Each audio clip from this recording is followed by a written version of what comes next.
Time now for today's perspective, and as France enters another day of protest, one bringing doctors, teachers, firefighters and transport workers to the streets, we're joined by a sociologist and professor of political science who says that the time has come for the French people to come together in a united defence of their social security benefits. Mr. Eric Fassin, you're a sociologist and professor, and you have signed a petition calling for this strike action to continue until, notably, I believe, this latest reform, the proposed pension changes, is withdrawn. Why are you so against the changes being proposed? Well, there are two kinds of reasons. One is what the reform would do. And in particular, what we know is that it would increase inequalities and it would make a part of the population poor. But there's more to it. There's a second dimension, and that is the fact that when we look at this reform, it's not just a technical problem. In fact, it changes society altogether.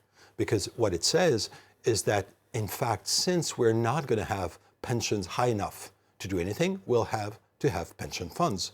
This is the implicit consequence of the reform. So this is changing society, not just solving problems. So reducing the amount of pension that people will be entitled to, meaning that people are going to have to self-fund private funds, so creating that disparity there. The counter-argument would be is we have an ageing population, we can't sustain the amount being spent on pensions. Of course, but at the same time, what we hear is that the level is going to remain the same, 14% of the gross national product. Therefore, how are we going to save money? So this is not going to help the problem that ostensibly the government is trying to address. What do you think the alternative might be? Do you accept that changes have to be made? I think there's one solution that is never considered, that is people paying more, their contributions rising.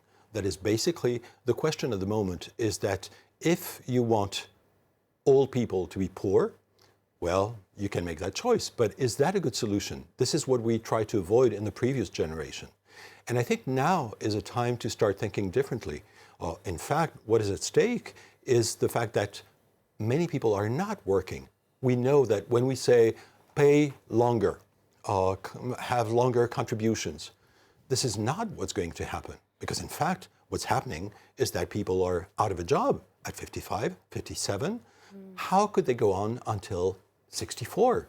That is one of the objections a lot of people have, is working the extra years. The current retirement age is 62, it will go up to 64. That's one of the gripes. And also the transport workers have been leading this strike in many ways. Now, they have quite a specific situation. They're somewhat of an exception here in France. Could you explain that to us? Well, in fact, I think the argument of the government is we should treat everyone the same. First, that's not exactly what the government is doing, because on the eve of the strikes, they decided not to apply the reform to the police because they feel they need the police, and so they cannot afford to have discontent in the ranks of the police. But even if they applied that to everyone, that assumes that everyone is in the same situation. There's one element which is very important, which is the life expectancy. Among men, there's a difference of 13 years depending on how much money you make. The lower income is 13 years lower in terms of life expectancy. So we cannot say that everyone is in the same situation because that's not true. Okay, so that's maybe one barrier that they could look at when they look into these exceptions. But you were saying earlier that the state pensions will drop for everybody. Comparatively, can you give me an idea of just how low they'll be in France? Because it has historically had one of the highest in... It is true that it is higher than in most other countries, but it doesn't mean that it's high. In particular, what the government is saying is, starting now, we'll have a minimum pension of 1,000 euros per month. That's an increase of 30 euros. That's not much. Per year. That's 2.5 euros per month.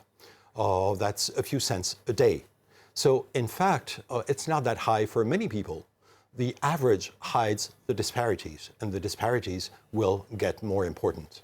And of course, it's not just pension reforms that are bringing people to streets. Notably, this Tuesday, we're seeing nurses and doctors come out as well, saying that it's overall social security in France that's in trouble.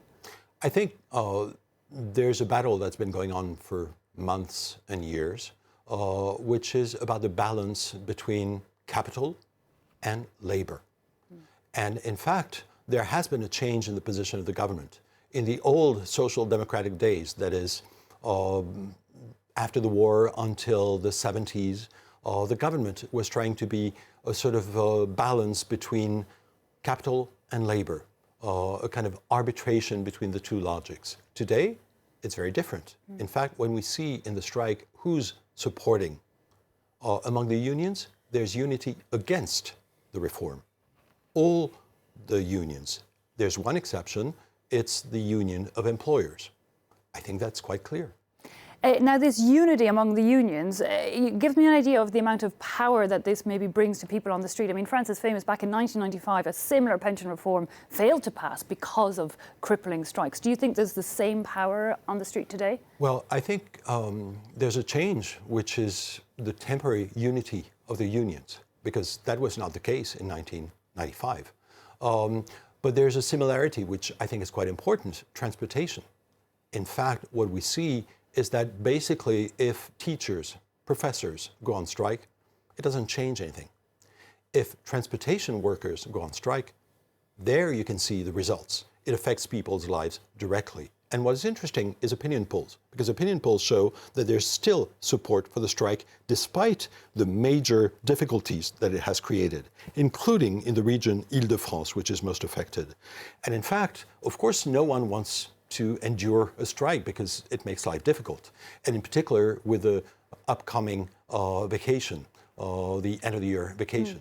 So what is interesting is, according to polls, people don't want this to go on, but they hold the government responsible if it does go on, not the unions. So you're confident that it will continue until the government makes at least some concessions? That's what I hope, because I'm not indifferent to that. Not just for my sake, because in fact what the government has said is, don't worry, old people like you won't be affected. Well, old people have children. Okay, Mr. Eric Fassin, we're going to have to leave it there, but thanks so much for coming in and Thanks giving us very a better understanding of the situation.